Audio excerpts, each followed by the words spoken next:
आइए दोस्तों, हम ना अभी तक 6 नंबर तक प्रश्न बनाए हैं। पिछले क्लास में 1 से लेकर 6 तक का प्रश्न हमने हल किया है। ठीक है, आज हम 7-8 प्रश्न का हल करेंगे, लेकिन इसमें थोड़ा हम एक चेंज करेंगे कि जैसे पिछले बनाए था, जरूरी नहीं है कि एक ही तरीका से सारे प्रश्न को बनाया जाए, तो दूसरे तरीका से मैं इसको बनाऊंगा। वही मेथड है, कुछ परिवर्तन है, बस आपको थोड़ा नोट करना है, बस और कुछ नहीं। परिवर्तन कुछ नहीं है, जैसे सारे प्रश्न बने हैं वैसे ही हैं। इसमें थोड़ा मैं एक बताता हूँ क्या कर रहा हूँ, वो आप थोड़ा देखिएगा। पहले 7 का प्रश्न है, 4 - 5 √2 एक अपरिमेय संख्या। देखिए 7 नंबर, 4 - 5 √2, 5 √2 अपरिमेय संख्या है। चलिए छोड़ देते, नए प्रश्न में देता ही हूँ। तो 4 - शुरू में तो कुछ नहीं करेंगे हम लोग, जैसे उल्टा बोले हैं कि जो किताब बोले उसका उल्टा मान लेना है, उल्टा मान ही लेते हैं।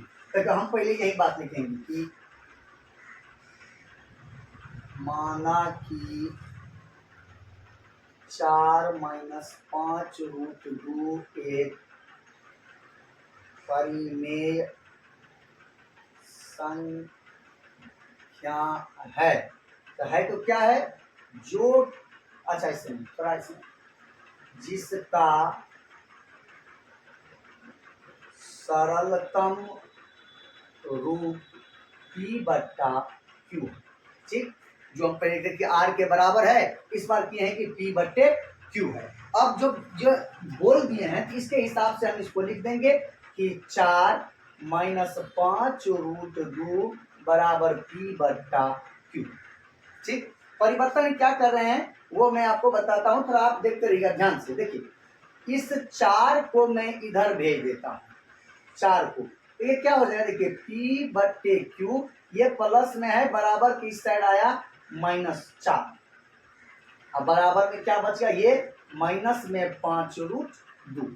ठीक है, आगे क्या करते हैं, इस पहले हम लोग तो क्या करते थे कि इसको सीधा मान लेते थे कि परिमेय संख्याओं का अंतर होता है, तो परिमेय संख्या ही होगा, परिमेय संख्या का अंतर, और ये अपरिमेय है तो गुना करने पर इसको भी अपरिमेय कर देगा, इसीलिए परिमेय संख्या बराबर अपरिमेय। ठीक है, वो भी सही है, वैसे भी इसको बना सकते हैं, लेकिन मैं थोड़ा एक अलग बात बताता हूँ, केवल √2 रहने देंगे इस पे, तो थोड़ा और समझ जाइएगा बात आप। तो देख रहिए, तो हम इस -5 को उधर भेज देते हैं। देखिए P है, ठीक, कि -5 अगर इधर गुना में है, इधर भागा में आएगा, तो क्या हो जाएगा -5Q, और फिर ये माइनस, इस माइनस से क्या हो जाएगा +4/5 बराबर √2। ठीक है, बस ये परिवर्तन किए हैं, इस बार सिर्फ √2 को छोड़े हैं और इस -5 को सेट गुना में था तो भागा में भेज दिए हैं। परिवर्तन कुछ नहीं किए हैं, सिर्फ समझने की बात है। अब देखिए यहाँ पर क्या हो गया कि ये परिमेय है और ये भी परिमेय है, तो परिमेय संख्याओं का अंतर भी क्या होता है, या योगफल भी क्या होता है, परिमेय ही होता है। देखिए, 2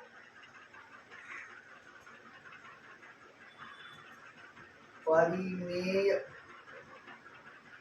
संख्याओं का अंतर भी परिमेय संख्या होता है, इसीलिए क्या हो जाएगा, देखिए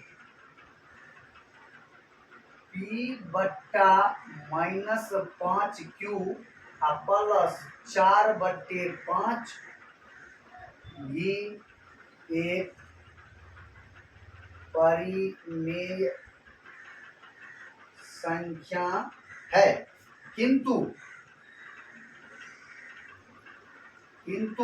√2 को आप पहले से पहचानते हैं कि √2 क्या है, अपरिमेय संख्या है। √2 एक अपरिमेय संख्या है, तो √2 अपरिमेय संख्या है, तो क्या हो जाएगा बताइए कि परिमेय संख्या बराबर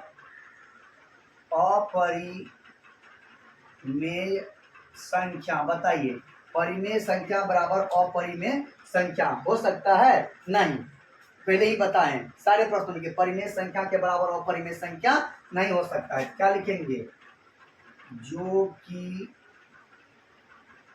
असंभव है या संभव नहीं है। तो होगा क्या, जो है प्रश्न वो लिख दीजिए। अतः हमारी मान्यता गलत है कि 4-5√2 एक परिमेय संख्या है। तो परिमेय संख्या नहीं है तो क्या है, अपरिमेय है। इसीलिए 4-5√2 एक अपरिमेय संख्या है। 4 या कुछ नहीं किए थे, परिवर्तन से ये किए थे कि केवल √2 को छोड़ दिए थे। पिछला प्रश्न था 3√2 वाला 3√2 रहने दिए थे। इस बार क्या किए, केवल √2 को रहने दिए हैं। बस ऐसे ही है, इसमें कोई परिवर्तन नहीं हुआ है, सिर्फ बोलने को परिवर्तन है। आप इसको अच्छे से समझ सकते हैं, किसी भी तरीका से आप जो तरीका आपको अच्छा लगता है, जितना मैं बताया हूँ आप किसी से भी बनाएंगे, कोई परिवर्तन नहीं होने वाला है। उत्तर में वही आएगा जो आपका प्रोसेस बता रहा है, उससे कोई परिवर्तन होना जाना नहीं है। जो करेंगे वही आएगा, क्योंकि थोड़ी मेहनत करना है बस। ये प्रश्न इतना आसान देखने को लगता है ना कि परीक्षा में लगा या कोई दूसरा बोलेगा कि नहीं एक सी बहुत भारी है, भारी कुछ नहीं है, थोड़ा आप समझ लीजिए, बहुत आसान है। खैर अब बढ़ते हैं प्रश्न संख्या 1 बच गया इसका 8 नंबर पर। स्क्रीनशॉट लेते जाइए, या फिर अगर आप साथ में पढ़ते जाते हैं, अच्छे से रिवीजन करते हैं तो ये तो और भी अच्छी बात है। समय का सदुपयोग कीजिए, समय बहुत नहीं है। आपको लग रहा होगा कि अभी 6 महीने हैं, मैं ये करूँगा वो करूँगा, ऐसा नहीं है। जब समय आएगा तब आपको पता चलेगा कि अरे हमने तो इंतजार किया कि 6 महीना है, 6 महीना है, 6 महीना कैसे बीत गया पता भी नहीं चलेगा आपको। सबके साथ ऐसा होता है। चलिए हम लोग चलते हैं प्रश्न संख्या 8 की ओर, जो कि है देखिए प्रश्न संख्या 8, और इस अध्याय का आखिरी प्रश्न भी है कि 2√3 - 1 एक अपरिमेय संख्या, 2√3 - 1 अपरिमेय संख्या है। चलिए कोई बात नहीं है, हमें कुछ नहीं है उससे मतलब, हमने जो सीखा है वही करना है। जो किताब बोले उसका उल्टा करेंगे। प्रश्न जो बोल रहा है उसका उल्टा कीजिए। आप क्या कीजिए, मान लीजिए, माना कि 2√3 - 1 एक परिमेय संख्या है जिसका सरलतम रूप p/q है। हम मान लिए कि 2√3 - 1 एक परिमेय संख्या है जिसका सरलतम रूप p/q है। तो अब इसके बराबर कर दीजिए। देखिए 2√3 - 1 बराबर p/q कर दिए। कुछ नहीं करते हैं। अब इस बात क्या करते हैं, इस एक को हम उधर भेज देते हैं। देखिए तो p/q, और ये एक माइनस में उधर गया तो प्लस में 1 बराबर क्या बच गया आपके पास, 2√3। तो जैसे हम पिछले प्रश्न में किए थे कि 2 को इधर भेज दिए थे, केवल √3 को रहने दिए थे, ठीक वैसे ही करते हैं, कोई परिवर्तन नहीं। जो जैसा पिछले प्रश्न में थे तो वैसे ही। देखिए p रहेगा कि 2 जब इसका गुना में है, बराबर की साइड आपने अपना चिन्ह बदलेगा तो गुना में है तो भाग में जाएगा। ये क्या हो जाएगा, 2q प्लस ये क्या हो जाएगा 1 बच्चे 2 और बराबर में √3। ठीक है, अब कुछ नहीं। अब देखिए क्या हो गया यहाँ पर कि 2 परिमेय संख्याओं का योग भी परिमेय संख्या होता है। इसलिए क्या होगा कि p/2q + 1 यहाँ पर एक बात मैं बताना, बटा 2 एक परिमेय संख्या है, किंतु √3 के बारे में जानते हैं हम लोग, तो √3 एक अपरिमेय संख्या है। यहाँ पर एक बात बताना भूल गया मैं, पहले आपको वो पता है इसलिए नहीं बताया कि परिमेय संख्या है तो जहाँ q does not equal to 0, q का मान 0 नहीं होना चाहिए। शुरू से ही बताते आ रहा था, इसमें छोड़ जाता है, फिर बता दूंगा, ठीक है। यहाँ पर देखिए अब हो गया क्या, किंतु √3 एक अपरिमेय संख्या है। तो अब बताइए क्या हो गया कि परिमेय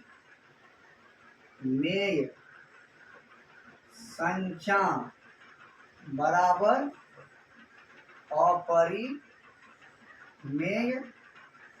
संख्या, जो कि सही नहीं है। हम लोग क्या लिखेंगे, जो कि असंभव है। तो क्या लिखेंगे, अब क्या होगा, जो प्रश्न है वो लिख लीजिए। अतः हमारी